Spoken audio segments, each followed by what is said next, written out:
Welcome back. This is the first of the bonus videos for the course, and so what I wanted to do is take you through some different key features and things that we can add to our website to make it a lot more, to boost its performance, make it a lot more secure, and also tap into some other stuff that's going to really help with your website. So the first thing that we want to do is security. I think security is actually really key and important to make sure that nobody hacks into your website, or we try to avoid any hacking as possible.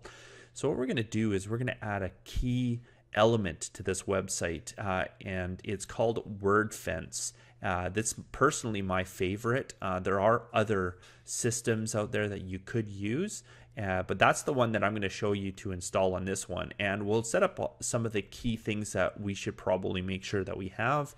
And I'll show you some examples that I've had of hacking attempts into my site and how this system has blocked that.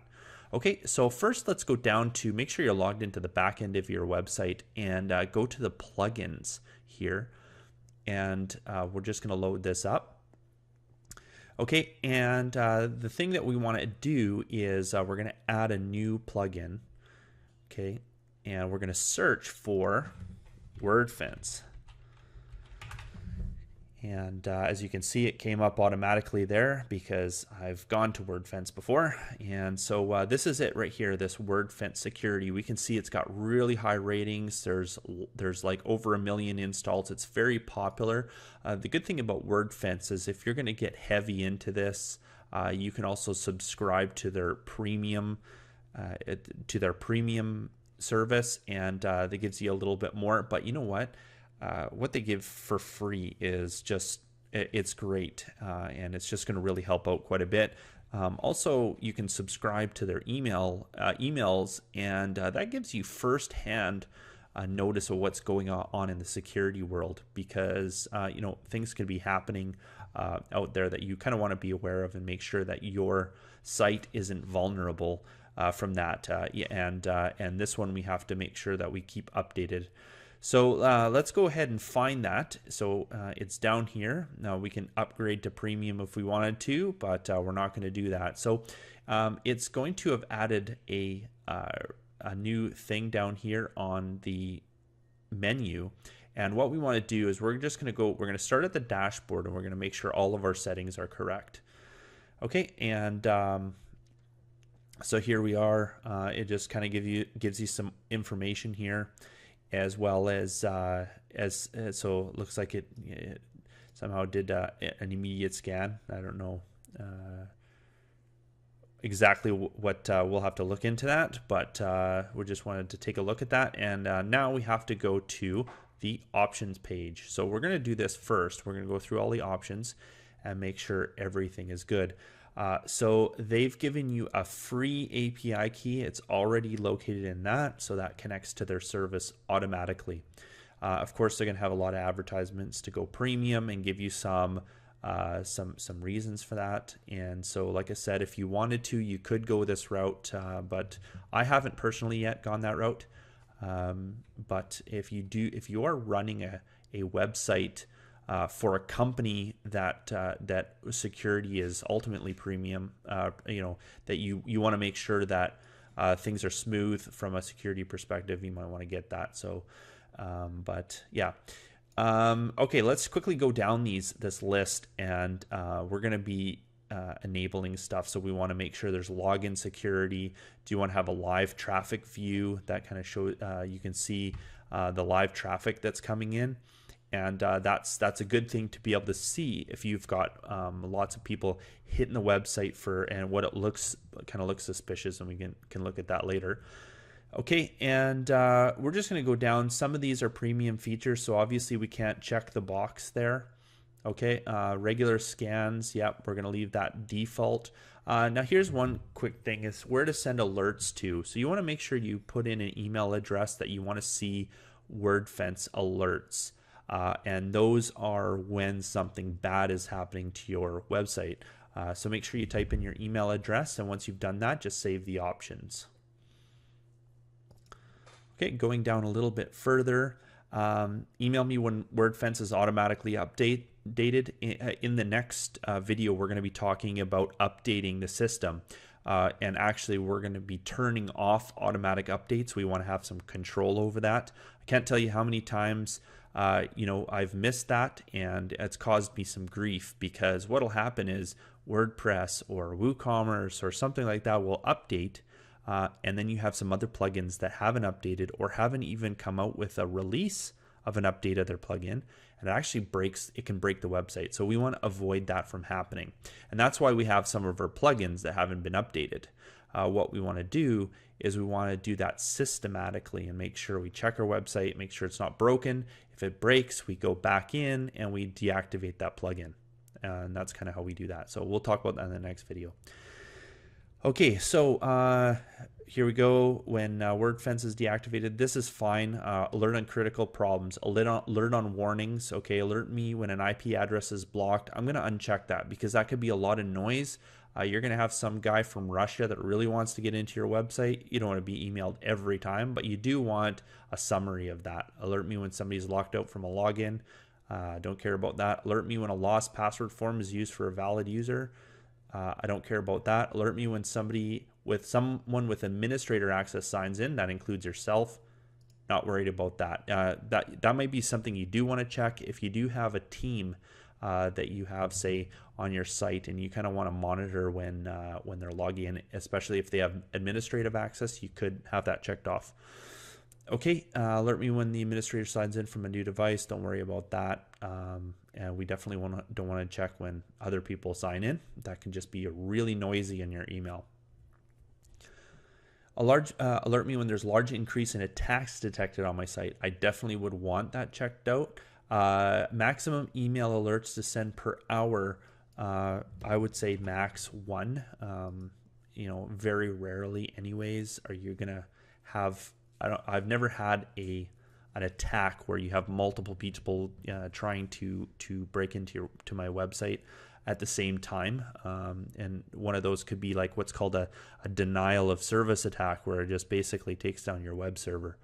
You won't even get alerts because your web server will be down in that case, and that's generally when many hackers are doing a very focused and targeted attack on your website. That just usually mostly happens to big companies that they want to kind of take down or inconvenience for a period of time. Okay, email summary. We want an email summary. Yes, let's do a once a week summary for sure. We'll leave that all default. Activity reports on widgets dashboard. We definitely want to have our widget dashboard, which I'll show you. Okay, and live traffic view. Not going to worry about that. Don't log sign in user with publishing access. We'll just leave that checked off. Okay, scans to include IPs, configurations, public accessible. Yeah, we'll have all this default. All right, everything here is pretty much default.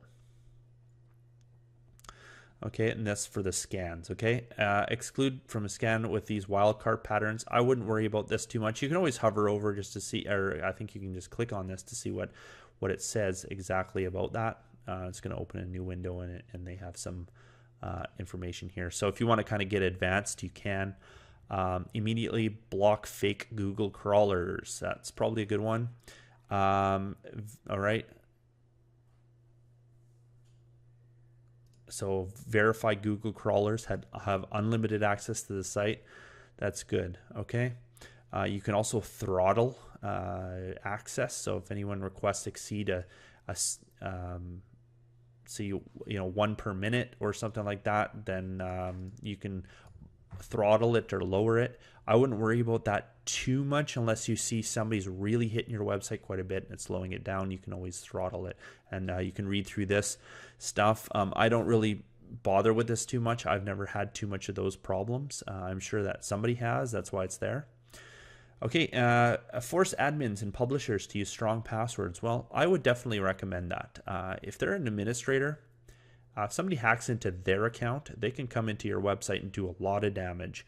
And so, of course, there's always a way to recover from that. And generally, with your hosting solution, you would have a backup. So you would just phone them or send a ticket to have them restore your website to before an issue had happened. And what they do is they just copy an older version of your website over. So like from 2 or 3 days prior.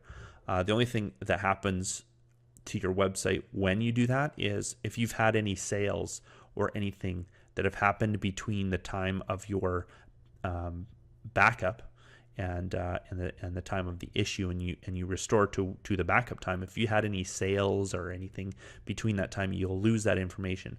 Now, if you've been getting emails every time you get a sale, then you won't lose that information permanently. It just means that you'll have to work with those customers that had purchased between those times manually. So you'll have to probably just email them manually and work through the work orders manually through there.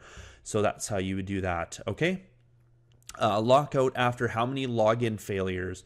Well, I like to lock out after maybe 5, maybe or 7, because if somebody doesn't know their password, by the time they get to 7, there's a problem. So what you don't want is somebody constantly trying to log in, and what they do is called a brute force attack, meaning that they just try different iterations of passwords until they get the right one. This prevents that from happening. So to inconvenience somebody from hacking, it locks out the account for a certain number of times. So now we're going to lock out after how many forgot password attempts? Well, let's do maybe 3. Okay, and that's after a certain number of times. So we're going to say count failures over what time period? I would say probably maybe 2 hours. Okay. Then it unlocks the account again. Okay.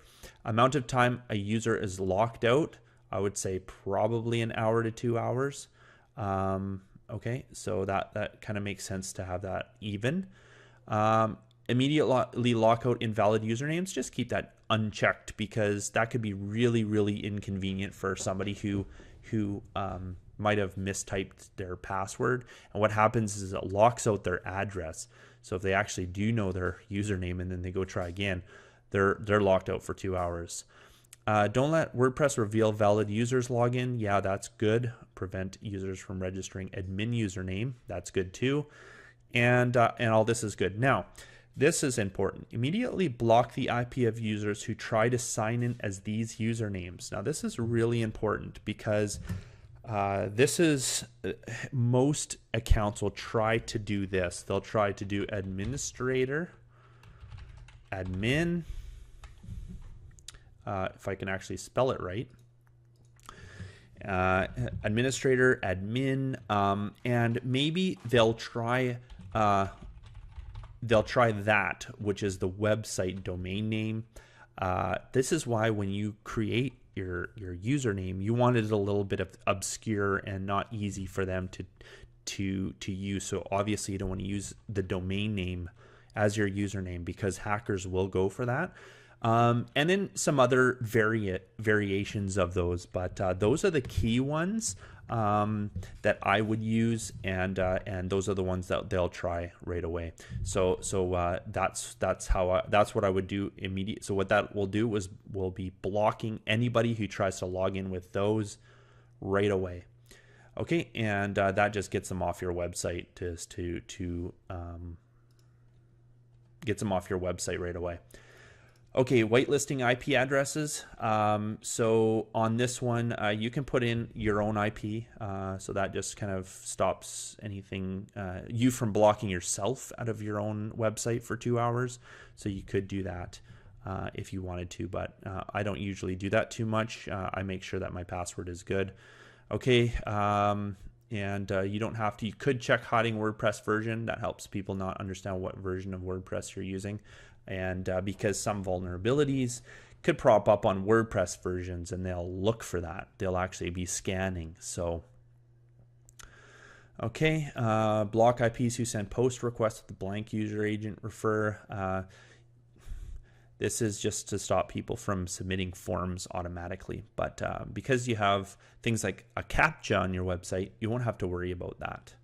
Okay, and bypass light speed. So pretty much everything is the same. Okay, and that we set there. So we're going to go ahead and save that. Excellent. So now our website is secure. The other thing we want to do is set up our firewall. So I'm going to click firewall here. Okay. And what the firewall does is we are going to, let's see, we're going to optimize the WordPress firewall. Okay, and we're just going to use what they recommend here. And what the firewall does is just blocks some attempts. Okay, okay, and we can. It says to download this file. This file is uploaded to the root directory of your website. You know, using the cPanel. So that's the root file there. So this is just a copy of it, okay,